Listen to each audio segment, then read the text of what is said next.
Was there anybody who was ever, you were somebody who took me MVP? I felt like when I got to SmackDown, there was a whole roster of people that were waiting at the top of the mountain, hands outstretched, throwing rope ladders over the side. Like, come on up here. We want everybody to be good. Um, was there anybody that you worked with growing, coming up in the business that was like that to you that you recall that didn't have to be?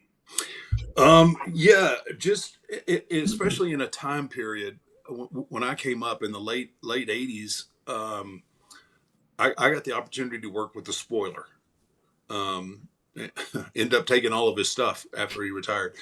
Uh, but Don Jardine, like when I came into to Texas and started working for Fritz, um, I got the opportunity to work with Jardine, and at that time period, like man, no one wanted to help you, and if you did get help or someone gave you any advice, you really had to sit and process it because it could be it could be absolutely the worst thing for you to do. That's just the nature of the business back then. Everybody was always worried about their spot conscious, you stealing their job. It was really a tough time period to come up in.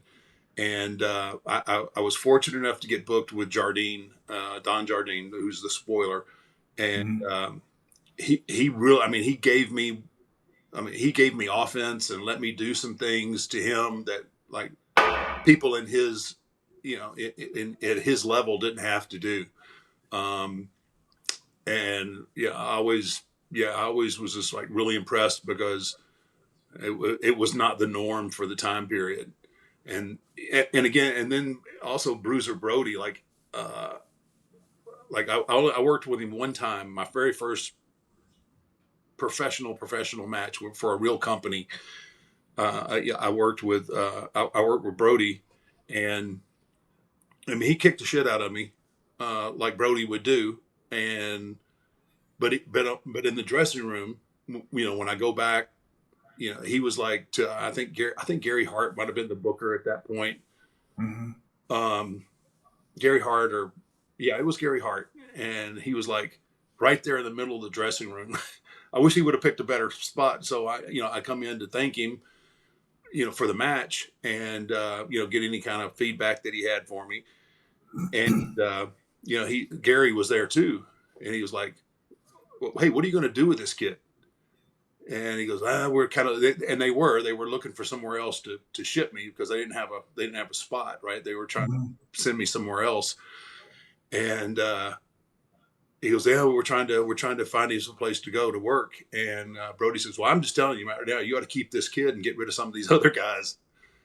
And I'm in the middle. I'm I'm overwhelmed by the compliment, but I'm Yeah. also like, dude, there's some salty old timers in here that are not going to appreciate that one bit. Like, and of course they weren't going to say anything to Brody.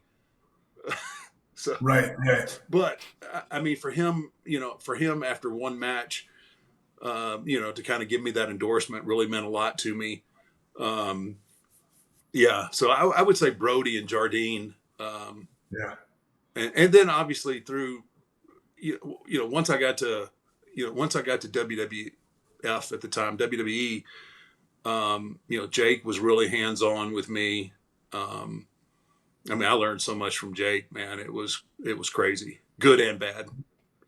But I used it all. I used it all though. So Anybody a dick to you? Like, you always remember the people that were good to you, remember the people that were shitty to you. You don't have to name names or anything, I'm not. no, I'm gonna bury Yeah. it all. No. No, not really. No. Um, yeah, I don't really remember anybody being, you know, real horrible to me. They're just.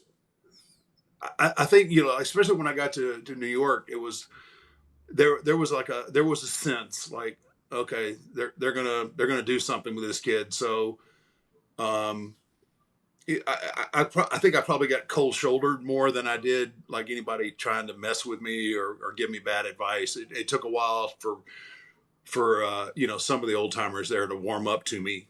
and because I think I don't know if they expected me to be a prima donna or a dick or whatever. Uh, Yeah. but you know, I was pretty fortunate in that sense. Well, I want to say thank you from the bottom of my heart for not being a dick to me and for taking me under your wing when you didn't have to. Um, you know, and I just really appreciate it. There's guys in the business who have been gatekeepers, and you like I said, you were always somebody who would pull me aside. I'm sure I got a couple of from you a time or two after coming back through the curtain, but more often than not, it was all like positive. So I appreciate it. Well, no, man. Like I try to, I just took a different perspective. Like, especially if I saw something. There's a lot of people who give you lip service and will come talk to you and want to talk to you, and all they want to do is get eyes on them, trying, asking for advice or whatever. And it drives me absolutely nuts that I Yeah. waste time with people, and give them all this theory and all this other crap, and they don't go and apply it. I'm like, just save it. I don't need it. But when I was still active and guys, when you were coming up, like I always looked at it as my job, right? It's like, I got to help. I've got to continue to grow the business, and you can't grow the business by just making sure that that you're taken care of. Like I could like, okay, man, I'm going to work with him because I want to beat him. Like Yeah. if I couldn't pull people up, then I'm doing the business a disservice. So again, we had great chemistry. I saw a lot in you. I just, it was just my nature to try to bring as many people up, because the more people that you have coming up that get over, I mean, it's better for everybody. It really is. I don't think everyone, I don't think everyone kind of took that mentality. Even the guys today, like I'll show up at a TV and I'm like, hey man, I like, and I'll talk to some of the, the top guys, and I was like, who you got your eye on? And they'll look at me like, what are you talking about? I was like, opponents, future opponents. Have you been down to the PC? Do you know what's going on down there? And they'll kind of like, because they'll feel like, oh man, I don't think that way, but I should be thinking Mm. that way. And I do it with, I mean, the men and the women. I'm like, dude, sometimes you have to go find you have to find talent to kind of groom to work with, because you can only recycle the stuff so many times, and How did you not everybody gets over. So